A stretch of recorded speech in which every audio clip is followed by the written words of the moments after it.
आज का episode room से शुरू होता है, जहाँ सेंगजी जियासू के द्वारा दिए गए गिफ्ट को देखती है और उसका मतलब इंटरनेट पर खोजती है। उसमें लिखा होता है प्यार, तो कहती है क्या प्यार। उसके बाद वो आगे दिखती है तो लिखा होता है एल्डर केयर।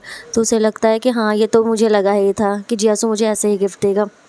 फिर वो कमरे के बाहर आती है, वो अपने मम्मी पापा से बोलती है मैं घर आ गई हूँ और सुबह मुझे जाना है। उसकी मम्मी बोलती है अगर तुमने पैकिंग नहीं की है तो मैं तुम्हारे लिए पैकिंग कर दूँ। तो वो बोलती नहीं मम्मी, मैं पैकिंग कर लूँगी और आप लोग कल आराम से उठना, मैं जियासू के साथ जाऊँगी, हम लोग की सेम फ्लाइट होगी। उसकी मम्मी बोलती है ठीक है मुझे कॉल करना, और उसके पापा बोलते हैं ठीक है वीडियो कॉल करना। फिर वो अपने मम्मी पापा को गुड नाइट बोलती है और यहाँ जियासू फ़्लाइट चेक कर रहा होता है। बार बार उसकी फ़्लाइट कैंसिल हो जाती है और वो परेशान हो जाता है। फिर वो एयरलाइंस वालों को मैसेज करता है कल मेरी ज़रूरी मीटिंग है तो मेरे लिए ये फ़्लाइट अरेंज कर दी जाए। फिर वो रात में उठ के देखता है तो फ़्लाइट कन्फर्म हो जाती है। वो सेंगजी के घर के बाहर आता है, सेंगजी के हाथ को देखता है जहाँ सेंगजी ने उसका ब्रेसलेट नहीं पहना होता है। तो वो बोलता है कि क्या हुआ सेंगजी, तुमने वो ब्रेसलेट नहीं पहना, क्या वो तुम्हें पसंद नहीं आया। सेंगजी कुछ नहीं बोलती उससे। फिर वो कहता है चलो सेंगजी। फिर वो जाने लगता है और सेंगजी को ब्रेकफास्ट देता है। सेंगजी जियासू से बोलते हैं तुमने ब्रेकफास्ट किया। जियासू बोलता है नहीं। फिर वो दोनों शेयर करके ब्रेकफास्ट खाते हैं और अब एयरपोर्ट का सीन दिखाया जाता है जहाँ पे सेंगजी के बचपन का दोस्त आता है और उसे हेलो करता है और उससे बोलता है कि क्या है तुम्हारी गर्लफ्रेंड। वो रिप्लाई नहीं करती है। तो फिर वो बोलता है अच्छा मुझे लगा तुम अभी जियांग मिंग के साथ हो। तो जियासू बोलता है नहीं ऐसी कोई बात नहीं है। फिर उसका दोस्त चला जाता है। सेंगजी बोलती है जियांग मिंग कौन है। तो जियासू बताता है कि वही लड़की जो हमें न्यू ईयर इवनिंग पे मिली थी। तो सेंगजी कहती है अच्छा। तो जियासू बोलता है उस तुमने उसका बिहेवियर दिखा था ना, तो वो मेरे साथ नहीं हो सकती है, तुम्हें समझ में आ ही गया होगा।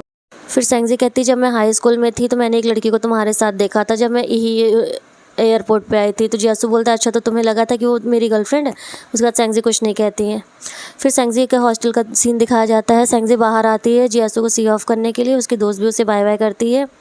सेंगजी के दोस्त कहते हैं क्या तुम्हारा क्रश अभी भी क्रश है या कुछ बात आगे बढ़ी। तो सेंगजी कहते नहीं ऐसी कोई भी बात नहीं है, बस हम साथ में आए थे। उसके बाद फिर उसकी दोस्त बात करने लगती है और उससे रिलेशनशिप के बारे में पूछने लगती है कि बात क्या है। सेंगजी बताती है कि बचपन में मैंने उसे किसी के साथ देखा था तो मैंने मिसअंडरस्टैंड कर लिया था कि वो किसी के साथ है रिलेशनशिप में, लेकिन ऐसा नहीं है। उसने कभी भी अपना प्रॉमिस नहीं तोड़ा। उसने कहा था कि अगर मेरी कभी भी गर्लफ्रेंड होगी तो सबसे पहले मैं तुम्हें इंट्रोड्यूस कराऊंगा, और उसने इस बात को समझा और अभी तक ऐसा कुछ भी नहीं हुआ है, वो अभी तक सिंगल ही है। तो उसकी दोस्त कहती तो फिर प्रॉब्लम क्या है, तुम अपने कदम क्यों नहीं आगे बढ़ाती उसके प्रति। तो सेंगजी बोलती है कि अगर उसने मुझे बड़े होते हुए नहीं देखा होता या कोई और भी होता तो मैं अपने कदम आगे बढ़ाती, लेकिन मुझे उसने बड़े होते हुए देखा है तो मुझे थोड़ा डर लगता है कि ऐसा ना हो मेरा प्रपोज़ल मना कर दे। तो उसकी दोस्त कहती है पहली बात तो तुम उसे अपने आप से बड़ा हो समझना बंद कर दो।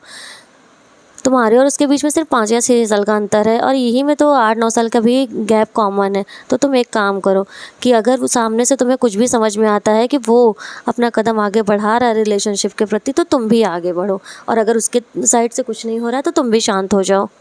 अब जियासू को दिखाया जाता है जो सेंगजी से उस टाइम बात किया रहता है कि ये बताओ तुम्हारा बॉयफ्रेंड तुम्हें कहाँ पे मिला था, और सेंगजी ने उसे उल्टे पुल्टे जवाब दिए थे। अब जियासू अपने दोस्त को फ़ोन करता है और उससे कहता है कि मुझे लगता है कि जिस लड़की को मैं पसंद करता हूँ उसका कोई बॉयफ्रेंड नहीं था, ना ही वो किसी को लाइक करती थी, वो मैं ही था शायद। तो उसका दोस्त कहता है हाँ हाँ मुझे भी यही लगता है कि वो तुम ही थे। फिर वो उससे रिलेशनशिप एडवाइस मांगता है और उसका दोस्त बोलता है कि मैं तुम्हें रात में कॉल करूँगा। उसके बाद जियासू के ऑफिस का सीन दिखाया जाता है जहाँ सबके सब लोग बात कर रहे होते हैं। अब जियासू सेंगजी को फ़ोन करता है और कहता है कि चलो आज खाने पे मिलते हैं। तो सेंगजी बोलती है आज नहीं, हम फ्राइडे को मिलेंगे। तो जियासू बोलता है ठीक है, मैं तुम्हें बता दूंगा लोकेशन कहाँ आना है। सेंगजी बोलती है वैसे भी मेरे ऊपर तुम्हारा 1 मील उधार था तो मैं उसे चुकता कर दूंगी। तो वो बोलता है अच्छा तो तुम्हें मुझसे मिलना 1 मील उधार होने के बराबर लग रहा है, अरे चलो मिलते हैं खाते पीते हैं। उसकी दोस्त लोग कहते हैं चलो बढ़िया है, अब सेंगजी का क्रश नहीं रहने वाला है, ये सेंगजी डेट पे जाने वाली। तो सेंगजी बोलती नहीं ये सिर्फ 1 मील है। उसके बाद उसकी दोस्त बोलती है जियांग मिंग का क्या। तो वो कहता है कि मैंने जियांग मिंग को सब क्लियर कर दिया था कि अब हम जियांग मिंग और मैं सिर्फ एक अच्छे दोस्त हैं। उसके बाद वो लोग बातें करते रहते हैं कि अच्छे से तैयार होकर जाना, किस तरह से जाना है। अब जियासू के ऑफिस का सीन दिखाया जाता है जहाँ पे वो प्रोजेक्ट पे डिस्कस कर रहा होता है। सेंगजी बालकनी में आती है और अपने दोस्तों के साथ खुश होकर बातें करती रहती है।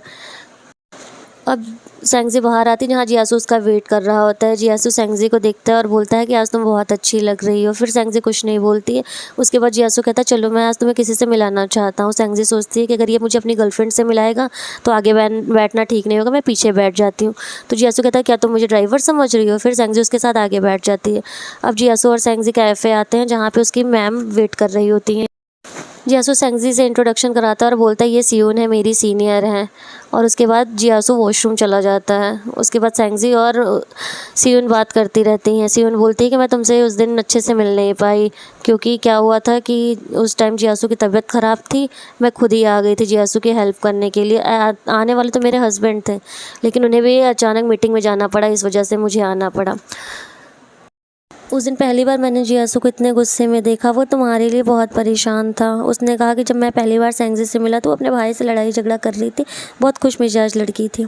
आज वो पहली बार मैं उसे रोते हुए देख रहा हूँ तो मुझे ये बिल्कुल भी अच्छा नहीं लग रहा है। फिर जियासू ने मुझसे बोला कि आप चली जाइए मैम, नहीं तो वो अनकंफर्टेबल फ़ील करेगी, इसलिए मैं तुम्हें छोड़कर चली गई थी और मैं तुमसे मिल नहीं पाई। उसके बाद उसके दोस्त लोग आते हैं। जियासू सबसे इंट्रोड्यूस कराता है कि ये सेंगजी है, ये मेरी दोस्त है। तो सेंगजी सोचते चलो पहली बार इसने मुझे दोस्त कहा, नहीं तो हमेशा बहन कहता है। उसके बाद वो बोलते हैं कि चलो हम लोग कुछ खाने चलते हैं किसी और रेस्टोरेंट में। तो सेंगजी बोलती है कि मुझे भूख नहीं लगी है अभी। तो जियासू कहता है चलो कोई एनिमेटेड मूवी लगी, हम लोग वही देख के आते हैं। तो सेंगजी बोलती है हाँ ठीक है, यहाँ पास में एक थिएटर भी है, मुझे पता है। उसके बाद वो थिएटर में जाते हैं। सेंगजी से जियासू पूछता है कि तुम्हें कुछ खाना है। फिर वो एक ड्रिंक के लिए बोलती है और वो ड्रिंक का ऑर्डर देने लगता है। उसके दोस्त लोग पूछते हैं कि वहाँ क्या चल रहा है, तो वो बताते हैं सिर्फ हम मूवी देखने आए हैं। उसके बाद जैसे ही वो ड्रिंक देता है, सेंगजी एक सिप लेती है। वो कहती है ये तो मिल्क टी है और मुझे मिल्क से एलर्जी है। तो वो बोलता है अच्छा मैं तुम्हारे लिए दूसरी ड्रिंक लेके आता हूँ। लेकिन फिर आता है तो बोलता है सेंगजी तुम्हारे फेस पे रैशेस आ गए हैं। सेंगजी उसे छूती है तो बोलता है नहीं नहीं चलो चलो मैं तुम्हें डॉक्टर को दिखाता हूँ। फिर वो दवा लेने जाता है। सेंगजी सोचती है आज ही क्यों ऐसा हुआ, मुझे बहुत एम्बेरस फील हो रहा है। आज का एपिसोड